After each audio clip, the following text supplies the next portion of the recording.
For 160 million years, the Earth belonged to them, not to us. Not to anything resembling us. To creatures so large that the ground itself recorded their footsteps in stone. They were not a brief experiment. They were not a failed branch. They were the dominant blueprint of life on this planet, for a span of time so vast that human history, by comparison, is barely a blink at the end of it. And then, in a single afternoon, that empire ended.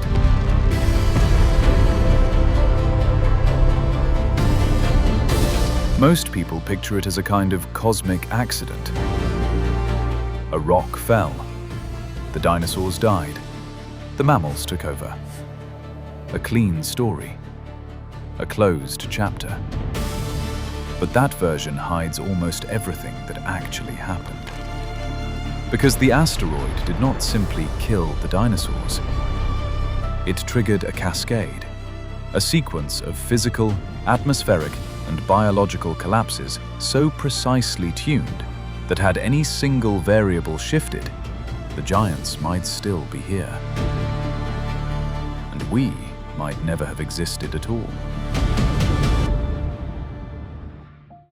To understand what really happened, you have to stop thinking of it as an impact and start thinking of it as a system failure. The object that struck the Yucatan was roughly 10 kilometers across. That number on its own means nothing. The mind cannot scale it. So consider this instead. It was traveling at around 20 kilometers per second, faster than any bullet ever fired. When it entered the atmosphere, it did not slow down.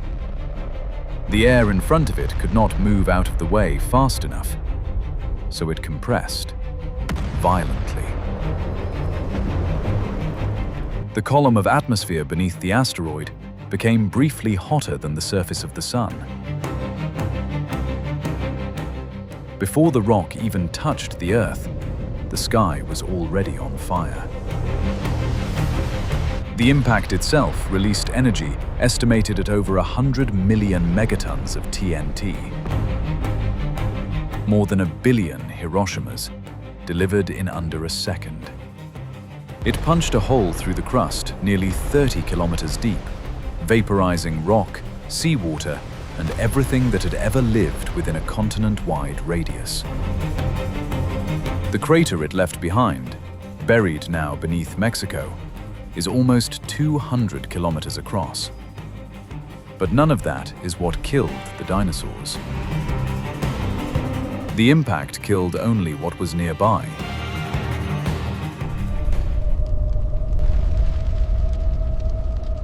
The empire of giants stretched across every continent. Tyrannosaurs in North America, titanosaurs in South America, hadrosaurs in Asia, ankylosaurs in Europe. The shockwave, however terrifying, did not reach them. What reached them was something quieter and far more lethal. When the asteroid struck, it threw an enormous mass of pulverized rock and molten debris back up through the hole it had made, straight out of the atmosphere. That debris, now glowing white-hot, began to fall back down. Not in one place, everywhere. Across the entire planet. For hours, the sky above every continent filled with what scientists now call spherules, tiny droplets of molten glass raining from above. And as they fell, they heated the air. Across the world, ground temperatures are believed to have spiked to the level of an oven set to broil. Forests ignited spontaneously. Animals in the open had nowhere to hide. The few survivors were the ones underground, underwater, or sheltered in burrows. This is the first hidden mechanism most people miss. The asteroid did not need to hit every dinosaur. It turned the sky itself into a weapon and let gravity do the rest. But even that was not the kill shot. Because after the fire came something stranger, something slower, something that exposed how fragile the entire empire actually was. The impact had vaporized billions of tons of rock, and critically, the rock at that exact location was rich in sulfur. Sulfur, when blasted into the upper atmosphere, forms aerosols that reflect sunlight. Within weeks, a veil spread across the planet. The sky dimmed, then darkened, then, in many regions, went almost black. Photosynthesis collapsed.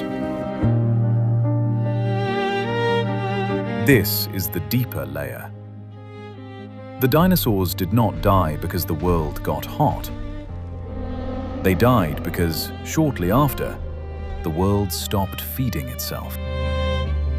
Plants died first, then the herbivores that ate them, then the carnivores that ate the herbivores.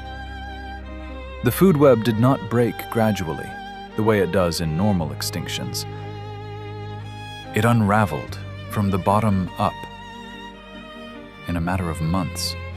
Every creature large enough to need a steady supply of calories was, in effect, already dead. They just hadn't realized it yet.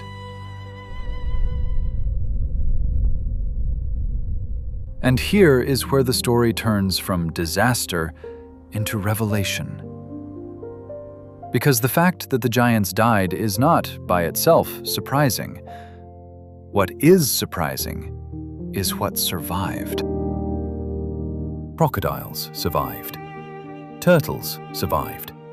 Small mammals survived. Birds, the only dinosaurs that made it through, survived. And if you look closely at that list, a pattern emerges. Almost everything that lived through the impact shared one of three traits. It was small, it could burrow, or it lived in water. In other words, the survivors were the species that the Empire of Giants had spent 160 million years ignoring. The ones too insignificant to compete with. The ones tucked into the cracks of an ecosystem dominated by something else. The asteroid did not just kill the rulers, it inverted the rules. For over 100 million years, being large was the winning strategy. Large meant safe. Large meant dominant. Large meant the top of every food chain on every continent. In a single day, that strategy became a death sentence. Body size, the very thing that had defined success, was now the clearest predictor of extinction. This is the part the standard story leaves out. Evolution is not a ladder. It is a landscape. And on the day the asteroid hit, the entire landscape tilted.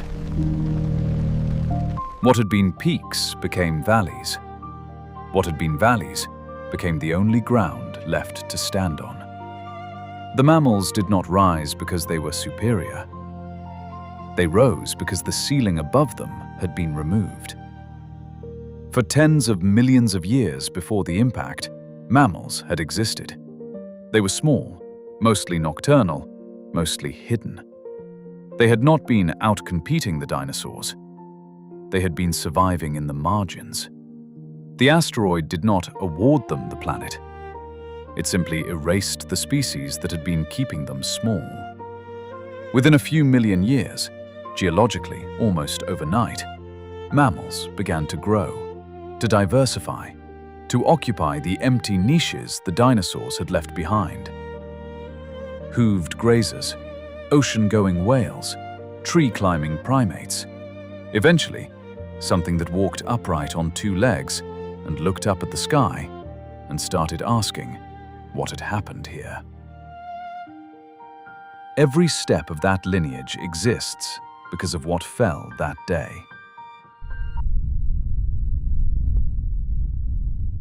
And this is what the asteroid really reveals. Not the death of dinosaurs, but the fragility of dominance itself. The empire of giants did not collapse because it was weak. It collapsed because it was specialized. 160 million years of evolutionary refinement had produced creatures perfectly tuned to the world as it was. And when the world changed in a single afternoon, that perfection became a liability. The very traits that had made them rulers were the traits that could not adapt fast enough to survive. The lesson buried in the rock is uncomfortable. Dominance is not the same as resilience. Size is not the same as strength. Being at the top of a system means being the most exposed when that system shifts. The meek did not inherit the earth through virtue. They inherited it because they were already living the way survival demanded. Small, flexible, hidden, hungry, willing to eat whatever was left. The asteroid is often described as a catastrophe. But viewed from far enough away, it looks more like a filter. A single, brutal test of which strategies could bend and which would shatter. The giants shattered. We are descended from the ones that bent. And somewhere in that fact is a quieter realization. The Earth has run this experiment before. It will run it again.